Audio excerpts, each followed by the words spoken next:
bool yi laay waxal du wax waa passé la bool yi Tapha Tine dañ kaa tëgg fay ko ay millions waaw lamb coow la daam jàkkar maajoor ak jokkaleen Tapha Tine daa am combat bu intense boo xamante si carrière am mi ngi doog am combat mel noonu foog ngeen génn di communiquer Tapha Tine yéen bool yi gis ngeen nit yonente bi moo ne bëgg sa réew si jaamu yàlla bokk mais bëgg sa dëkk si jaamu yàlla bokk nit fu nga dëkk da nga war a bëgg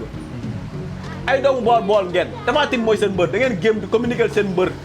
yaa may dégg da ngeen war a génn di communiquer Tapha Tine diggante mook Franc communication Franc lan lay bëreeg Tapha Tine ñëw di communiquer si Boy Niang combat ba amul coow ah amul coow pour ay combat bu neex la ay millions mais Franc Boy Niang Sénégal xam nañ dinañ bëre Franc Boy Niang Sénégal xam nañ bëre mais la moo tax Tapha Tine ñu fay ko bu yéen moom ak Franc muy noppi Franc di génn si live bi di wax Tapha Tine naan nay nëbbatu lamb la mooy nëbbatu da ngay génn nga communiquer yow da nga war a wax Faram mu jël la émission nga communiquer taxaw na Faram Tapha Tine bu ma ko jàppee dama Franc bu ma ko jàppee dama koy defal bagage nangam ak nangam sénégalais xam ne yow génn nga communiquer